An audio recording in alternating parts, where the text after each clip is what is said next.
పోలవరం మండలం పట్టిసీమ అంగన్వాడీ కేంద్రాలను అదేవిధంగా ప్రభుత్వ గిరిజన సంక్షేమ ఆశ్రమ పాఠశాలలు అయిన ఇటికలకోట, బోడిగూడెం పాఠశాలలో ఏపీ ఫుడ్ కమిషన్ సభ్యురాలు గంచిమల్ల దేవి ఆకస్మిక తనిఖీలు నిర్వహించి రికార్డులు పరిశీలించారు.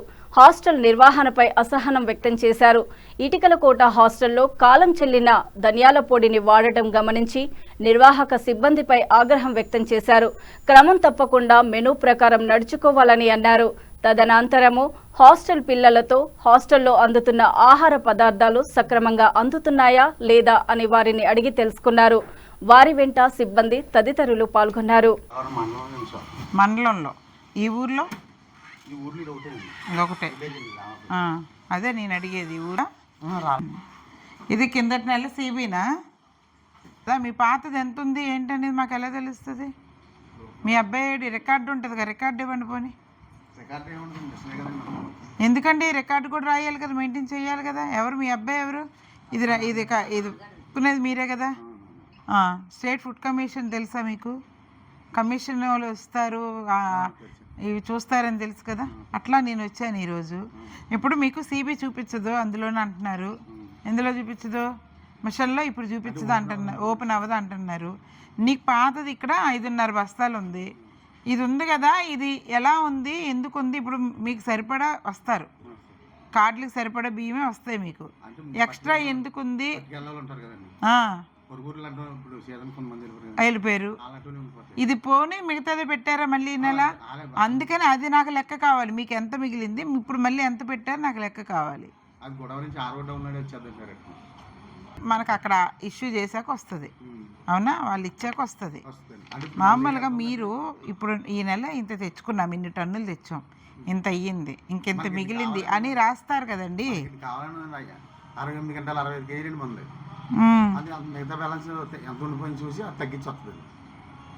68 క్వింటాలు 88 కేజీలండి. ఇప్పుడు మీకు ఎంత ఉంది? ప్రీ ఎక్సెస్ అమౌంట్ 300 కేజీ అంతేనా? 300 కేజీ ఉన్నట్టు మీకు అది తగ్గించి వస్తుంది అనేదానికి మాకు ఏంటంటున్నా, ఎట్లా చూపిస్తారు మాకు? ఇప్పుడు ఇందాక పొద్దున్న మేము గోడం కాడ లోడ్ చేస్తున్నారు, కేఆర్పురంలో, కన్నపురంలో, పోలవరం పంపిస్తున్నామన్నారు. ఏ షాపులకు వచ్చి ఉంటుంది అది? మీరు డీలర్లు వెళ్లకుండా వాళ్ళు పంపేస్తున్నారు కదా లారీలకి. మరి ఏలుముద్ర ఎప్పుడు వేస్తారు? ఎప్పుడు వేస్తారు? స్టాక్ వచ్చాక మర్నాడు వెళ్తున్నారా? ఇక్కడ వేయడానికి అవ్వదు కదా, అక్కడికే వెళ్ళి వేయాలి. మామూలుగా లెక్క ప్రకారం డీలర్ వెళ్ళి ఏం చేయాలి?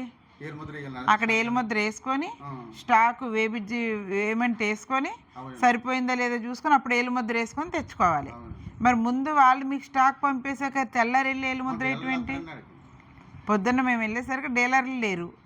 ఒక లారీకి రెండు షాపులకి లోడ్ అయిపోయింది, ఇంకో లారీకి 2 షాపులకి.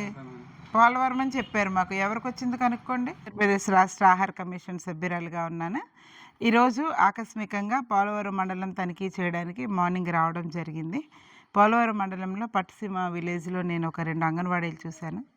2 అంగన్వాడీ సెంటర్లు నన్ను చాలా నిరాశపరిచాయి. పిల్లలు లేరు, వంట చేయలేదు, పాలు గుడ్డు ఉడకబెట్టలేదు. 12 గంటలకే తాళాలు వేసి ఆయా వెళ్ళిపోయింది. టీచర్ అయితే సెంటర్కి రాలేదు. ఒక సెంటర్ టీచర్ ఆయా ఉన్నారు, ఇద్దరు. నేను గట్టిగా మాట్లాడేటప్పుడు అబద్ధం చెప్పామండి, ఉడకబెట్టాం పాలు గుడ్డు అని చెప్పి. పెట్టలేదండి, అన్నం కూరలు వండలేదండి అని చెప్పారు. ఎందుకు అంటున్నామంటే క్షేత్రస్థాయిలో పరిశీలించడం అనేది ప్రతిరోజు సాధ్యమేనా? అయ్యే పని కాదు కదా. ఎవరు ఉద్యోగ ధర్మం వాళ్ళు సక్రమంగా నెరవేరిస్తే పేదవాళ్ళ పిల్లలకి న్యాయం జరుగుతుందనే తపన ప్రతి ఒక్క ఎంప్లాయీకి ఉండాలి. ఆ అంగన్వాడీ టీచర్లు ఇద్దరు నన్ను నిరాశపరిచిన కారణం చేత నేను వాళ్ళ సిడిపిఓకి, పీడీ గారికి కాల్ చేయడం జరిగింది యాక్షన్ తీసుకోమని. తర్వాత స్కూల్స్ చూసామండి. ఒక హై స్కూల్, ఒక ప్రైమరీ స్కూల్ చూసాం. బాగుంది, పిల్లలు బాగా తింటున్నారు. కొంచెం మెనూ డీవియేట్ అయ్యింది, అంటే ఈరోజు వండవలసిన కూర వేరేది వండారు, అది చెప్పడం జరిగింది. ఇంకోసారి సరి చేసుకోమని చెప్పాం. అట్లనే పోలవరంలోని ఇటుకలకోట, బోడిగూడెం ఇవన్నీ హాస్టల్స్ చూస్తున్నాం. రెసిడెన్షియల్ హాస్టల్స్, వెల్ఫేర్ హాస్టల్స్ చూస్తూ వస్తున్నాం. సోషల్ వెల్ఫేర్ చూసాం, ట్రైబల్ వెల్ఫేర్ బాయ్స్ చూసాం, చూసాం, గర్ల్స్ చూసాం. హాస్టల్స్లో కూడా ఈరోజు లాస్ట్ డే కాబట్టి అందరూ పంపించే హడావుడిలో ఉండొచ్చు, కానీ పిల్లలకి ఈరోజు కూడా మెనూ డివేట్ అవ్వకూడదు అనేది మా కాన్సెప్ట్. పోలవరం సోషల్ వెల్ఫేర్ హాస్టల్లో అడిగితే ఈరోజు పాలు ఇవ్వలేదు, నిన్నటి నుంచి పిల్లలకి ఎగ్ లేదు, ఫ్రూట్ లేదు, స్టోర్ రూమ్లో మాకు ఒక పండు కనిపించలేదు, ఒక కూరగాయ కనిపించలేదు. ఇవన్నీ కూడా చూడ్డానికి చిన్న చిన్న విషయాలు అనుకోవచ్చు, కానీ ఆ రోజు పిల్లోడికి అందాల్సింది అందలేదు అనేది మాకు చాలా కోపాన్ని, బాధని తెప్పించే విషయం. ఇందాక ఒక హాస్టల్కి వెళ్ళాం, అక్కడ అంతే, రేపు డేట్ వేసి ఈరోజు పిల్లల్ని పంపించేశారు. సరే, తల్లిదండ్రులు అడుగుతున్నారు, పంపించేస్తున్నామండి అని అన్నారు, కానీ మరి ఇండెంట్ రికార్డు మెయింటెనెన్స్ కూడా జాగ్రత్తగా చేసుకోగలగాలి. ఎలా చేసుకోవాలి? ఈరోజు ఏం తీసుకున్నాం, ఇంకా సిబి ఎంత ఉంది, అది క్లోజ్డ్ బ్యాలెన్స్ మాకు కరెక్ట్గా చూపించగలగాలి. స్టోరు ఇన్ఛార్జ్ ఎవరైతే ఉన్నారో ఆ స్టోర్ రూమ్లో సరుకులు కూడా చాలా జాగ్రత్తగా భద్రపరచుకోవాలి. ఈ హాస్టల్లో కూడా పిల్లలతో మాట్లాడితే ఫుడ్ అయితే బాగుందని చెప్పారు, కానీ సరుకులు కొంచెం నాణ్యత లోపంగా ఉన్నాయి. అంటే స్టోర్ చేసుకోవడంలో కొంచెం నెగ్లిజెన్సీ కనిపించింది. ఎందుకంటే ప్రతి రవ్వలు పురుగు పట్టేసి ఉన్నాయి, చీమలు పట్టేసి ఉన్నాయి, సరుకులు బాగాలేదు. అది కూడా వాళ్ళకి చెప్పడం జరిగింది. నిల్వ పెట్టుకునేది జాగ్రత్తగా చేయాలి, పిల్లలకి క్వాంటిటీ తగ్గకుండా పెట్టాలి, క్వాలిటీ మెయింటైన్ చేస్తూ పెట్టాలి, మెనూ డివియేట్ అవ్వకుండా పెట్టాలి. ఇదంతా జరగాలి అంటే ఖచ్చితంగా ప్రిన్సిపల్కి, వార్డెన్కి వంట వాళ్ళకి కోఆర్డినేషన్ ఉండాలి. కోఆర్డినేషన్ లేకపోతే ఏమవుతుందంటే ఇలాంటి నిర్లక్ష్య పనులే కనిపిస్తాయి. కాబట్టి చిన్న చిన్న మిస్టేక్స్గా పరిగణించి నేనైతే ఈ హాస్టల్ వార్డెన్లకి వార్నింగ్ ఇవ్వడం జరిగింది. నెక్స్ట్ టైం మళ్ళీ వచ్చినప్పుడు ఇట్లా రిపీట్ అయితే కనుక యాక్షన్ తీసుకుంటానని చెప్పాను. ఆ అంగన్వాడీ టీచర్స్ విషయంలో మాత్రం కంపల్సరీగా యాక్షన్ తీసుకోవడానికైతే నేను పై అధికారులకి తెలియజేయడం జరిగింది. మాతో సహకరిస్తున్న మరి స్కూల్, హాస్టల్స్, అలాగే అంగన్వాడీకి సంబంధించిన, సివిల్ సప్లైకి సంబంధించిన వాళ్ళ స్టాఫ్ అందరికీ కూడా నా కృతజ్ఞతలు తెలియజేస్తున్నాను. Thank you.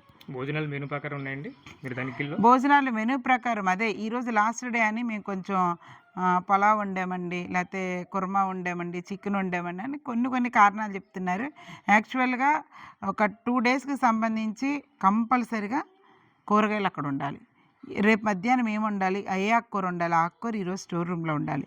ఈరోజు పెట్టే పండు కానుంచి రేపు ఎల్లుండి పెట్టే పండు వరకు మన స్టోర్ రూమ్లో ఉండాలి. ఇందాక ఒక హాస్టల్లో పండు లేదు, కూరగాయలే లేవు అసలు. ఒక హాస్టల్ అయితే మరీ దారుణంగా ధనియాల పొడి ఎక్స్పైరీ డేట్ అయిపోయి ఉంది.